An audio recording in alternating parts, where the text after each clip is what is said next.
Hello friends. आज की class में हम लास्ट टॉपिक डिस्कस करेंगे आईएसएलएम मॉडल का, जो आज का हमारा पर्टिकुलर टॉपिक रहेगा, that is relative effectiveness of monetary and fiscal policy. कल की क्लास में मैंने आपके साथ पॉलिसी इफेक्ट डिस्कस किए थे कि मॉनेटरी पॉलिसी का क्या इफेक्ट होता है और फिस्कल पॉलिसी का क्या इफेक्ट होता है ऑन द आईएसएलएम मॉडल। लेकिन आज हम रिलेटिव इफेक्टिवनेस की बात करेंगे of monetary and fiscal policy. अब सबसे पहले यहाँ पे जो हमारी टर्म है दैट इज इफेक्टिवनेस। इफेक्टिवनेस का मतलब क्या है, सबसे पहले आपको ये पता होना चाहिए। जब भी हम इफेक्टिवनेस की बात करते हैं, हमारा मतलब है कि अगर लेट्स से मॉनेटरी पॉलिसी की बात करें तो मॉनेटरी पॉलिसी किसको इम्पैक्ट करती है, एलएम कर्व को इम्पैक्ट करती है। लेट से मनी सप्लाई इंक्रीज हुई, हमारी एलएम कर्व शिफ्ट हो गई टुवर्ड्स द राइट। जब राइटवर्ड शिफ्ट हो गई, यहाँ पे हम लोगों ने बोला कि हमारी एलएम कर्व यहाँ पे आ गई। अब एलएम कर्व के यहाँ पे आने से हमारी इनकम पे चेंज आया, इनकम पे चेंज आया। तो बेसिकली हम इसी चेंज को देखना चाहते हैं यहाँ पे, कि अगर हम लोग देख रहे हैं कि हमारी मॉनेटरी पॉलिसी कितनी इफेक्टिव है, तो इससे हमारा मतलब है कि जब भी हम मॉनेटरी पॉलिसी लेट से मनी सप्लाई को इंक्रीज करते हैं, तो जब हमने मनी सप्लाई को इंक्रीज किया, देन बिकॉज हमने मनी सप्लाई को इंक्रीज किया, उसकी वजह से क्या हुआ, उसकी वजह से हमारी इनकम इंक्रीज हुई। तो हम इन द रियल सेंस हम ये देखने की कोशिश करते हैं कि हमारी इनकम कितनी ज्यादा इंक्रीज हुई। अभी जब मैं आपके साथ डिस्कस करूंगी तो आपको थोड़ा ज्यादा अच्छे से क्लियर होगा। फॉर द टाइम बीइंग आप एक डेफिनेशन लिखिए। बाय इफेक्टिवनेस लिखिए। By effectiveness we mean, I hope आप लोगों के पास पेन एंड नोटबुक है जहां पे भी बैठे हैं। By effectiveness we mean the size of the effect, we mean the size of the effect on income of a given change in the policy variable, given change in the policy variable। अब यहाँ पे हमने monetary policy और fiscal policy को लेकर ही देखना है। तो जब भी हम मॉनेटरी पॉलिसी परस्यू करते हैं या फिस्कल पॉलिसी परस्यू करते हैं, लेट्स से आपने मॉनेटरी पॉलिसी को परस्यू किया, इंक्रीज इन मनी सप्लाई किया। जैसे ही आपने इंक्रीज इन मनी सप्लाई किया, हमारी एलएम कर्व LM1 पे शिफ्ट हो गई। तो यहाँ पे हमारी क्या आएगा, रेट ऑफ इंटरेस्ट। तो आप यहाँ पे क्या बोलेंगे, रेट ऑफ इंटरेस्ट फॉल किया because of increase in money supply. और हमारी जो इनकम है वो इंक्रीज हुई। तो यहाँ पे अगर मैं एक टेबल आपके साथ शेयर करूं, तो जितनी डायग्राम्स आपने पुरानी बनाई है उसी के बेसिस पे, जो कल वाली क्लास है ना जहाँ पे हम फिस्कल और मॉनेटरी पॉलिसी के इफेक्ट्स देख रहे थे, उसी के बेसिस पे मैं आपके साथ ये टेबल शेयर करूंगी। मैंने आपको यहाँ पे एग्जांपल दी। तो यहाँ पे इफेक्ट ऑफ हम देखेंगे मनी सप्लाई का इफेक्ट, गवर्नमेंट एक्सपेंडिचर का इफेक्ट और टैक्सेशन का effect on Y, that is income और रेट ऑफ इंटरेस्ट। अगर हम मनी सप्लाई को, यहाँ पे हमने बोला मनी सप्लाई को हमने इंक्रीज किया। जैसे ही हमने मनी सप्लाई को इंक्रीज किया, मनी सप्लाई को इंक्रीज करने से इनकम भी क्या हुई, इनकम भी इंक्रीज हुई। इनकम भी इंक्रीज हुई मतलब वन डायरेक्शन पे मूव करे, एक बढ़ रहा है तो दूसरा भी इंक्रीज करेगा, यही मतलब है। तो मनी सप्लाई का इनकम के ऊपर पॉजिटिव इम्पैक्ट हुआ। But as far as rate of interest is concern, rate of interest fall कर गया। तो मतलब अगर मनी सप्लाई ऊपर जा रही है, रेट ऑफ इंटरेस्ट नीचे जा रहा है, अपोजिट डायरेक्शन पे काम हो रहा है। दैट्स वाई हम यहाँ पे क्या लिखेंगे, माइनस। क्या लिखेंगे, माइनस। अब गवर्नमेंट एक्सपेंडिचर की अगर मैं बात करूं, जस्ट अ सेकेंड।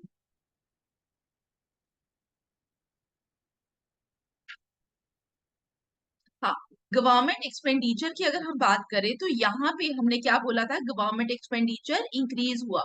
जब गवर्नमेंट एक्सपेंडिचर इंक्रीज हुआ, आप यहाँ पे देखिए हमारी इनकम क्या हुई थी, वाई नॉट से हम कहाँ पे आए, Y1 पे इनकम इंक्रीज करी। ठीक है, ब- इसका मतलब गवर्नमेंट एक्सपेंडिचर और आपकी इनकम एक सेम डायरेक्शन पे मूव करेगी। तो यहाँ पे भी पॉजिटिव रिलेशनशिप है। कैसा रिलेशनशिप है? पॉजिटिव। लेकिन अगर मैं रेट ऑफ इंटरेस्ट की बात करूं तो पहले rate of interest are not था, now rate of interest increase कर गया टू R1। तो यहाँ पे हमारा जो रेट ऑफ इंटरेस्ट है वो कहाँ से चला गया? Y rate of interest R0 to R1 वो भी इंक्रीज किया। मतलब गवर्नमेंट एक्सपेंडिचर के बढ़ने से रेट ऑफ इंटरेस्ट भी बढ़ता है। क्लियर? तो यहाँ पे बेसिकली ये जो डायग्राम है ये मैंने आपको कल एक्सप्लेन की थी। जिन्होंने नहीं देखी प्लीज कल वाला लेक्चर देखो, उसके बाद आज वाला लेक्चर देखना। ठीक है, पार्ट 3 जो ISLM मॉडल का है वो वाला लेक्चर बात कर रही। तो यहाँ पे रेट ऑफ इंटरेस्ट भी इंक्रीज कर गया। ठीक है, यहां तक समझ आया? अब अगर हम टैक्सेशन की बात करें, मैं इसको भी लिख देती हूँ। पहले हमें टैक्सेशन का बता देती हूँ, फिर इसको हम एक ही बार टेबल में लिखेंगे। अगर हम टैक्सेशन की बात करें,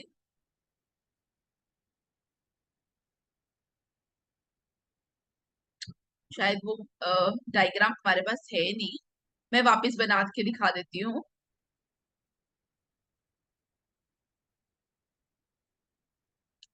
हाँ, तो यहाँ पे हमने क्या लिखा? गवर्नमेंट एक्सपेंडिचर का इम्पैक्ट क्या है? पॉजिटिव इम्पैक्ट है। अब हमारा लास्ट बचा दैट इज टैक्सेशन। अगर मेरे को टैक्सेशन का देखना है, लेट से हमने टैक्सेशन इम्पोज किया, तो जैसे ही हम टैक्सेशन इम्पोज करेंगे तो डायग्राम अभी आप लोगों को मैंने सिखाई हुई है लास्ट लेक्चर पे, तो आप भी मेरे साथ डायग्राम ड्रॉ करिए। here income, here we have rate of interest, IS not, यहाँ पे हमारा क्या आ गया? LM। टैक्सेशन इंक्रीज करने से हमारा IS कर्व बैकवर्ड शिफ्ट करेगा। IS कर्व बैकवर्ड शिफ्ट किया, यहाँ पे आ गया IS1। जब हमारा टैक्सेशन लगाया यहाँ पे हो गए।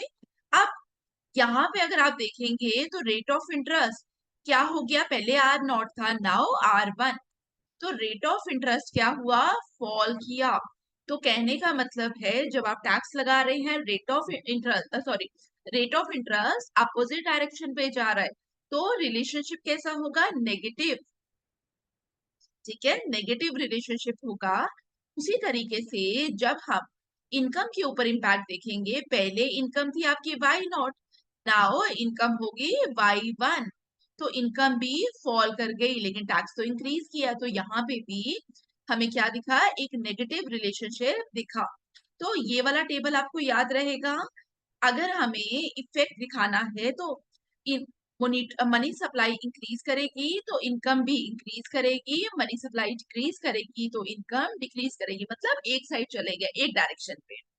लाइफ वाइज मनी सप्लाई और रेट ऑफ इंटरेस्ट का एक नेगेटिव रिलेशनशिप है, और गवर्नमेंट एक्सपेंडिचर और इनकम का positive, government expenditure and tax rate of interest का भी पॉजिटिव, और टैक्सेशन और इनकम का नेगेटिव, और टैक्सेशन और रेट ऑफ इंटरेस्ट का भी एक नेगेटिव रिलेशनशिप है। ठीक है, आई होप आपको डायग्राम क्लियर हुई ये वाली।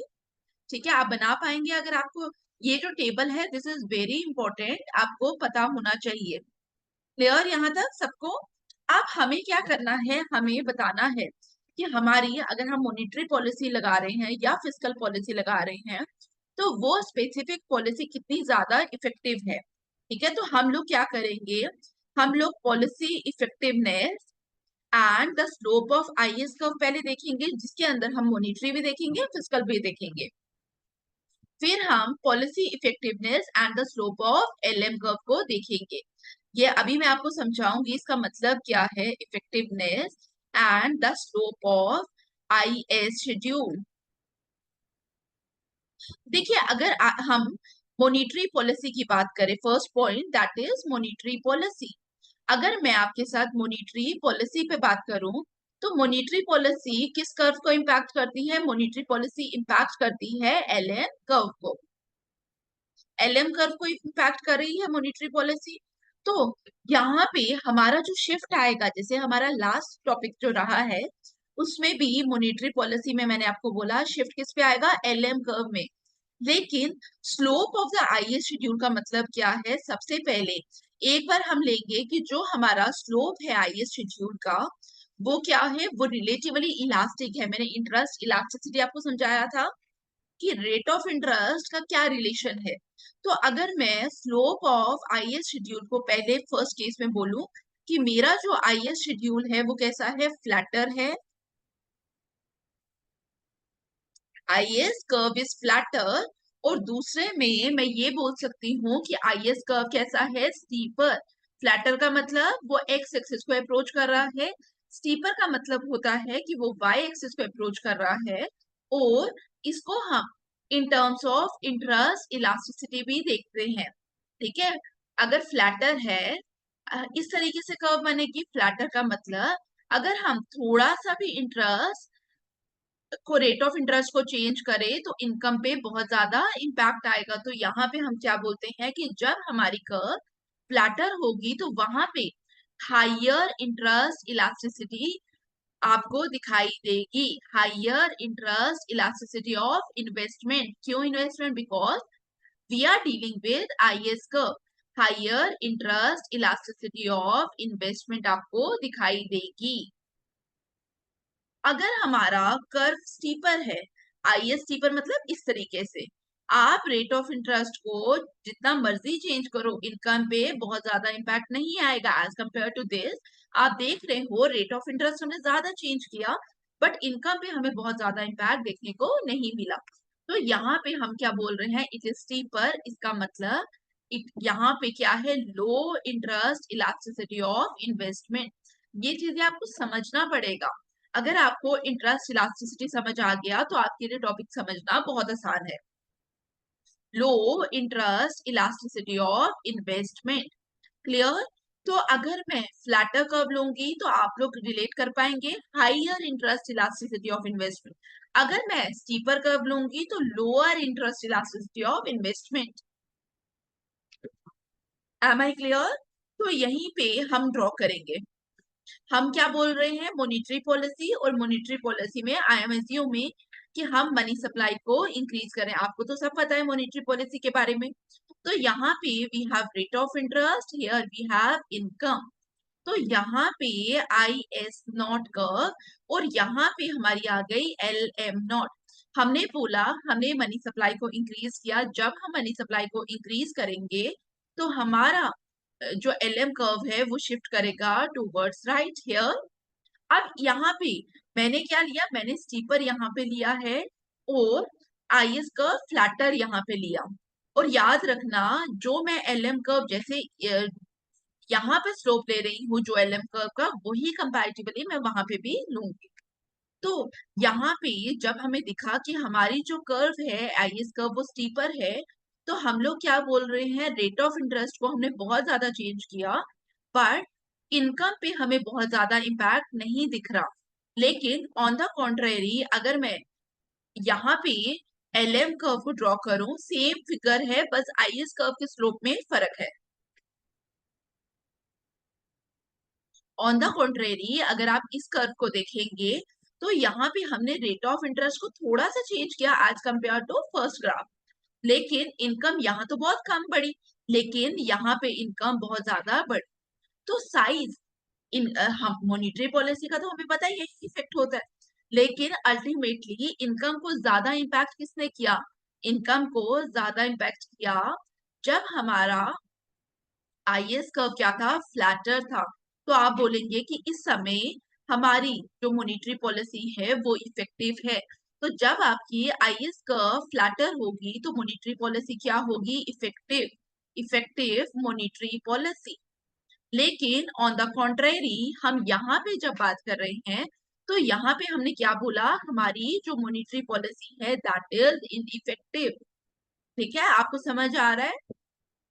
बेसिकली हम ये देख रहे हैं कि रेट ऑफ इंटरेस्ट को अगर हम थोड़ा चेंज करेंगे तो इनकम पे क्या इफेक्ट आएगा। अगर इनकम पे ज्यादा इफेक्ट आ रहा है और रेट ऑफ इंटरेस्ट को हमने थोड़ा सा कम किया, अगर इस तरीके से काम हो रहा है तो हम बोलते हैं कि हमारी मॉनेटरी पॉलिसी इफेक्टिव है। और यहाँ पे हम एक स्पेशल केस के बारे में बात करते हैं जहां पे आईएस शेड्यूल इज वर्टिकल मतलब परफेक्टली इनइलास्टिक है। इंटरेस्ट रेट को आप जितना मर्जी कम कर दो इनकम पे कोई इम्पैक्ट नहीं आएगा, एक ही लेवल ऑफ इनकम हमें मिलेगी। तो यहाँ पे अगर देखो इट इज वाई नॉट और रेट ऑफ इंटरेस्ट था आर नॉट। हमने रेट ऑफ इंटरेस्ट को कम करके R1 कर दिया, और इस समय भी जो आपका इनकम लेवल है दैट इज Y1। इनकम पे कोई चेंज नहीं आया, नो चेंज मतलब इफेक्ट टोटली इनइफेक्टिव। ठीक है, तो investment is not affected by monetary policy, हम यहाँ पे लिखेंगे टोटली इनइफेक्टिव। तो अगर अब मैं आपसे एक क्वेश्चन पूछूं, उसका आंसर जहां पे भी आप बैठे हैं जोर से बोलना स्टार्ट करना। मॉनेटरी पॉलिसी कब इफेक्टिव होगी? जब हमारा आईएस कर्व स्टीपर होगा या फ्लैटर होगा? कब होगा? जब हमारी आईएस कर्व क्या होगी? फ्लैटर होगा। आपने अभी देखा कर्व में, ठीक है, तो याद रहेगा। ठीक है, अभी तक क्लियर हुआ यहाँ तक? अब हमें क्या देखना था? हमें स्लोप ऑफ आईएस शेड्यूल को हमने उतना ही रखा, slope of the IS schedule हमने कांस्टेंट रखा। हमने मॉनेटरी पॉलिसी का इम्पैक्ट देख लिया, ठीक है। हाँ, अब हमने आईएस शेड्यूल फ्लैटर और आईएस शेड्यूल स्टीपर में हमने मॉनेटरी पॉलिसी का इम्पैक्ट देख लिया। अभी भी हम क्या रखेंगे? अब हम फिस्कल पॉलिसी का इफेक्ट देखेंगे और slope of the IS schedule को देखेंगे। ठीक है, वापिस से हम बोल रहे हैं कि आईएस शेड्यूल अगर फ्लैटर होगा तो क्या होगा, आईएस शेड्यूल अगर स्टीपर होगा तो क्या होगा। अब हम इफेक्ट किसका देख रहे हैं now? Instead of monetary policy अब हम क्या करेंगे? अब हम फिस्कल पॉलिसी को लेकर आएंगे। Just clear? ठीक है, तो मैं स्टार्ट करूं। अब हमने क्या देखना है? Fiscal policy effectiveness and the slope of the IS schedule. अब यहाँ पे जब हम फिस्कल पॉलिसी की बात करते हैं तो हमारी जो कर्व इफेक्ट होती है दैट इज आईएस, वही होती है। लेकिन शिफ्ट भी अब हमारा आईएस में आएगा और schedule sorry slope of the IS curve को ही हम चेंज कर रहे हैं।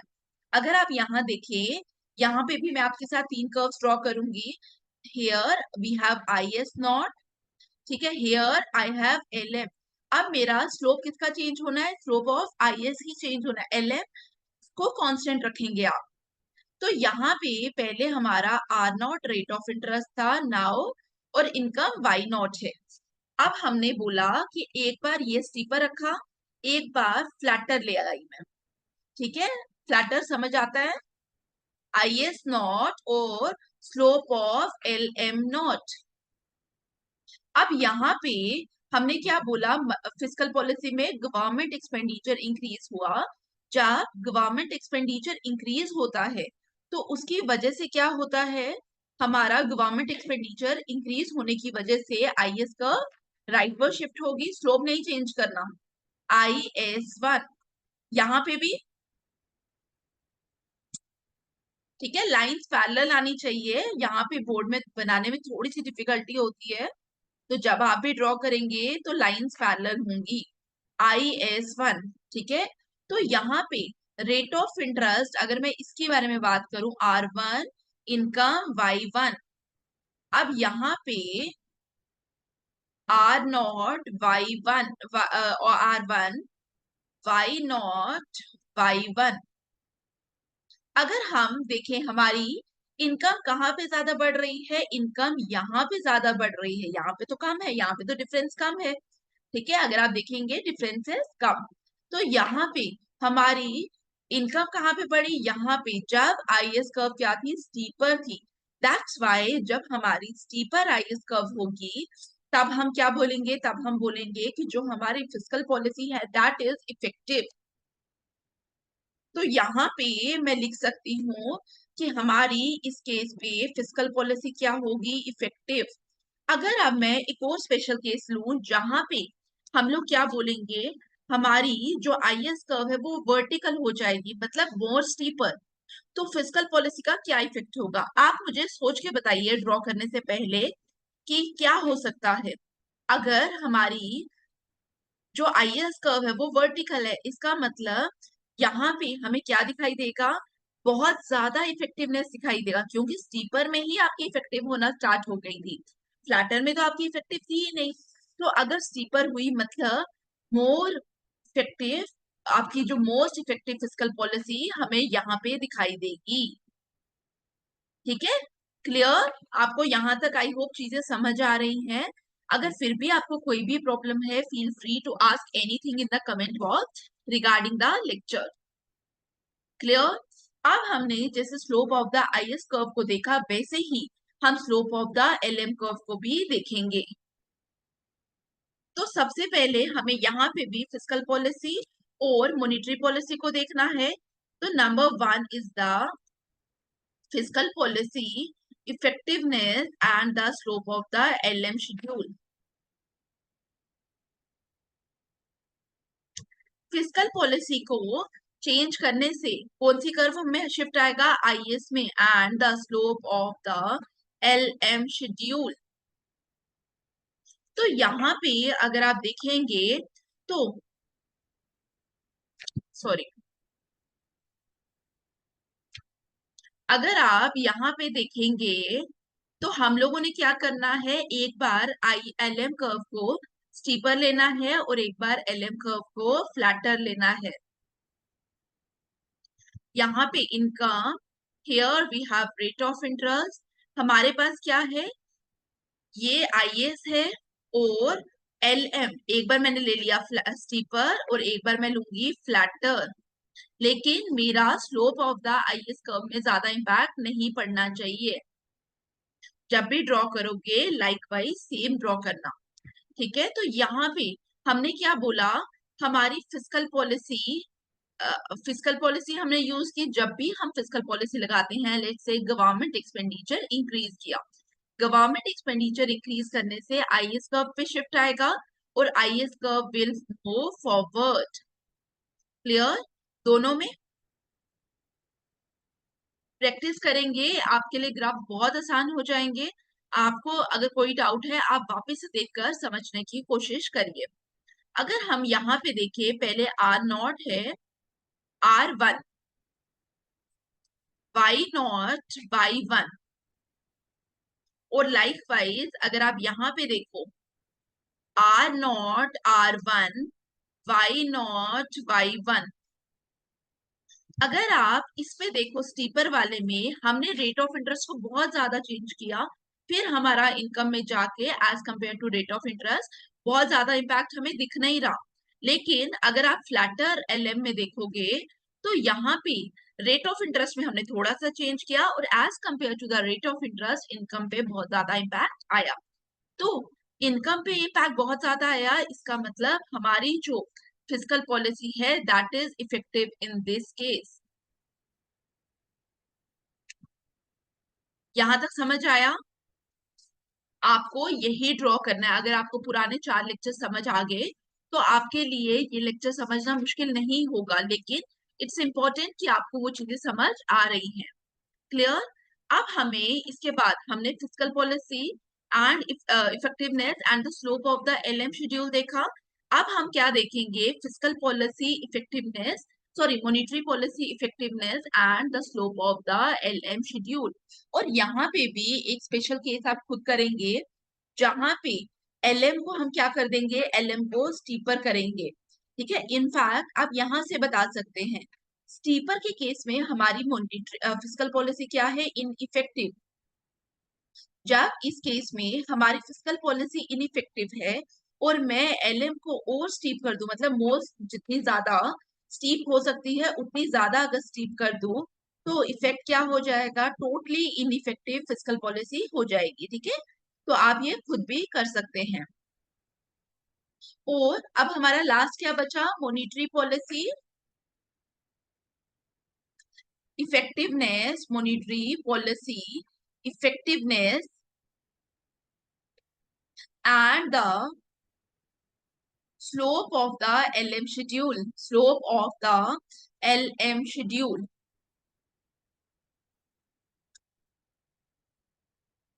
अब यहाँ पे वी हैव इनकम, यहाँ पे हमारे पास आएगा rate of interest. Monetary policy के वजह से चेंज कहाँ पे आपको दिखाई देगा, चेंज आपको एलएम पे दिखाई देगा। तो आईएएस का स्लोप हमें चेंज नहीं करना, हमें किसका चेंज करना है, एलएम का। ठीक है? तो पहले मैंने एलएम को फ्लैटर ले लिया और यहाँ पे मैं एलएम को स्टीपर ले लेती हूँ। मॉनिटरी पॉलिसी में मनी सप्लाई इंक्रीज हुई, एलएम कर्व हमारी आ गई यहाँ पे LM1। पहले आपका यहाँ पे R0 R1 और Y0 Y1 in case of flatter, और लाइक वाइज यहाँ पे हमारी कर्व कुछ इस तरीके की आएगी, R0 R1 Y0। ठीक है, मैं इसको थोड़ा सा ये ड्रॉ वापस करती हूँ जस्ट।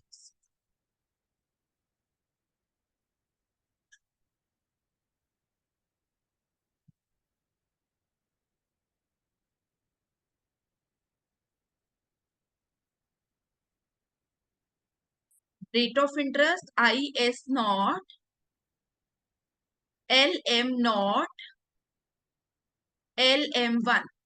तो यहाँ पे अगर आप देखेंगे तो पहले R0 R1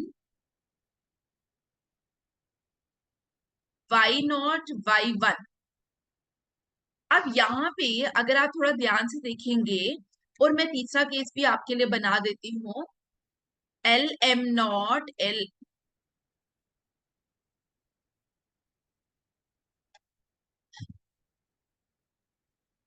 आपको मॉनिटरी पॉलिसी सबसे ज्यादा इफेक्टिव कहाँ पे दिखाई दे रही है? इन द केस ऑफ यहाँ या यहाँ। यहाँ तो इनकम पे बहुत कम इफेक्ट आ रहा है, लेकिन एज कंपेयर टू दिस यहाँ पे इनकम पे हमें ज्यादा इफेक्ट दिख रहा है।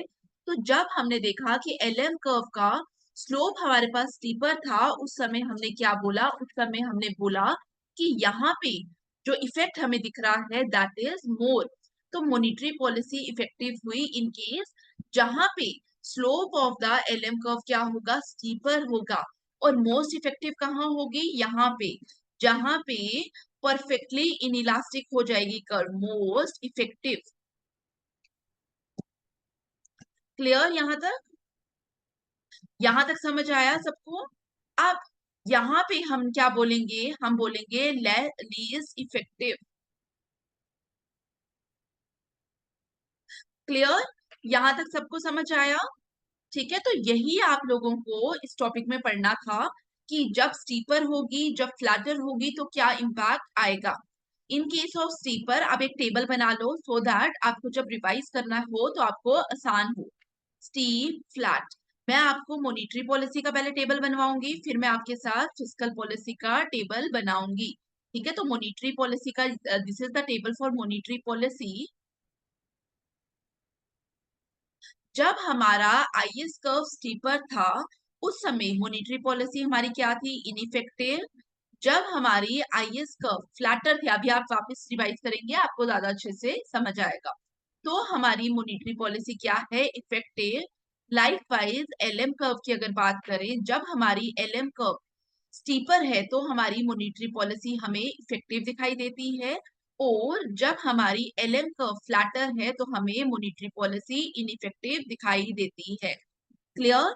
इसी तरीके से अगर हमें फिस्कल पॉलिसी की बात करनी हो, ठीक है, तो जब आप बनाएंगे आप खुद से टेबल बना लेना। फिस्कल पॉलिसी में अगर हमारी IS कर्व जो है वो स्टीपर होगी तो उस समय फिस्कल पॉलिसी हमारी इनइफेक्टिव होगी। अगर हमारी IS कर्व फ्लैटर होगी तो हमारी फिस्कल पॉलिसी हमें सॉरी, ये इफेक्टिव होता था, इनइफेक्टिव दिखाई देगी। और LM के केस में अगर आप LM अगर आपकी स्टीपर हो तो at that time fiscal policy हमें इनइफेक्टिव दिखाई देती थी, और अगर आपकी LM फ्लैटर होती थी तो हमें फिस्कल पॉलिसी इफेक्टिव दिखाई देती थी। तो ये टेबल है जिसमें आपका जिस्ट आ गया आज के टॉपिक का। ठीक है, आई होप आपको चीजें समझ आई। जितना भी हमने ISLM पढ़ा, मैंने आपको काफी डिटेल में पढ़ाया है ISLM।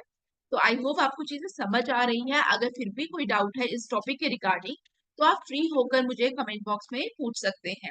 तो क्लास यहीं पे खत्म करती हूँ। Thank you for watching and join me on Telegram. Thank you for watching. Thank you.